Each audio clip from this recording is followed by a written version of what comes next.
நீங்கள் ரோட்டில் போனால் அவசரமான ஒரு சாமி பிள்ளையார் கோயில் இருக்கும், இப்படி புத்தி போட்டுக்கலாம்.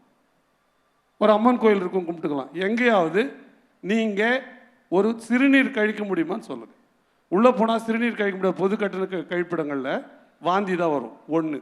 2, உங்ககிட்ட காசு இல்லை, ஒரு டீ குடிக்கணும்னு நினைக்கிறீங்க, குடிக்காமல் போகலாம். பணம் இல்லைப்பா, குடிக்காமல் போகலாம். இல்லை டிஃபன் சாப்பிட்ணும்னு நினைக்கிறேன், கையில் காசு இல்லை, குடிக்காமல் போகலாம். எனக்கு அவசரமாக ஒன்றுக்கு போகணுங்க, நான் கையில் காசு இல்லை.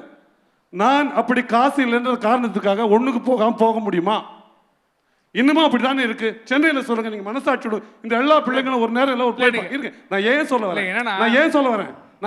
வரேன், நீங்கள் 60 ஆண்டு திராவிட கால ஆட்சிக்கு பிறகும் எங்கே புறப்பட்டோமோ அந்த இடத்துல தான் இருக்கும், இன்னமும் அங்கே தான் இருக்கும். நீங்கள் நான் என்ன கேட்குறேன், ஒரு பேருந்து நிறுத்தம் இருக்குது, ஒரு பொம்பளை பிள்ளை பஸ்ஸுக்காக காத்திருக்கு, மழை பெஞ்சா என்ன பண்ணணும், பக்கத்தில் போய் ஒரு கடையில் நிற்கணும், மழையில் நினைக்கூடாது, ஏன்னா பேருந்து நிழக்கூட இல்லை. இப்படி உள்ளே போகிற நேரம் பேருந்து நிற்காமல் போயிடலாம், இல்லை ஓடி வந்து ஏற முடியாது, கை போட முடியாமல் போகலாம். அப்போ அந்த சூழ்நிலை இருக்குது. அப்போ அங்கே நிற்கணும்.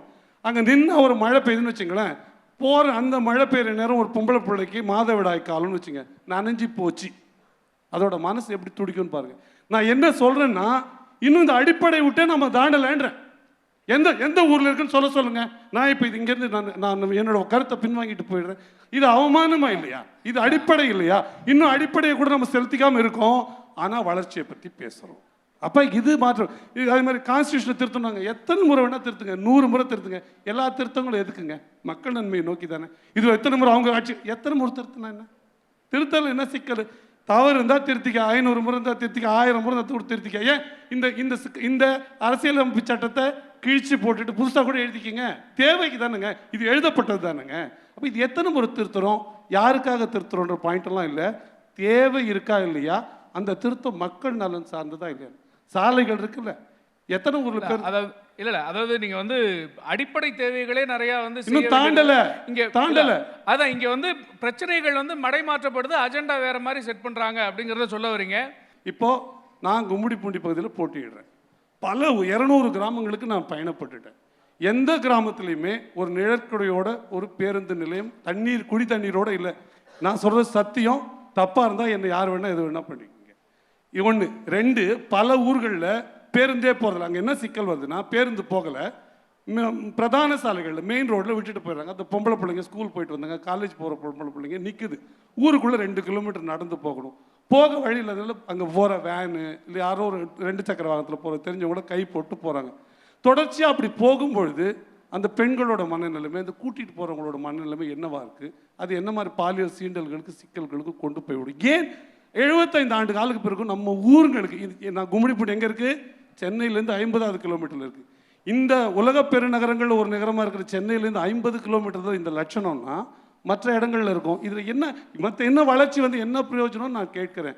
இந்த சாலைகளுக்கு வண்டி வாங்கும்போது 15% நம்ம டேக்ஸ் கட்டுறோம், ரோட் டேக்ஸ் கட்டுறோம்.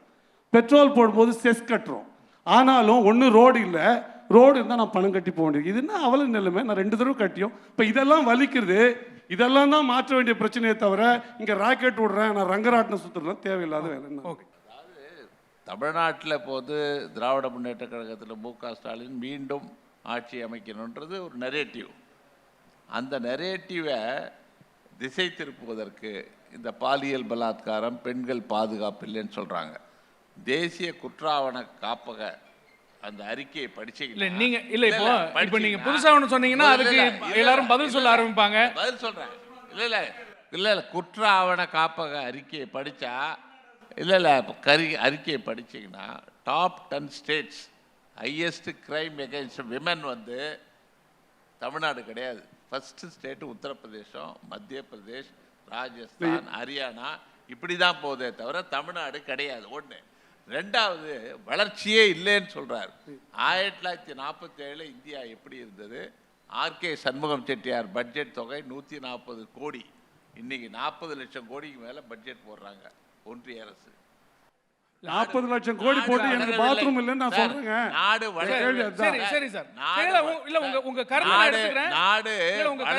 வளரவில்லை என்று சொல்லுவது மாதிரி எனக்கு ஒரு பதில் இருக்கு.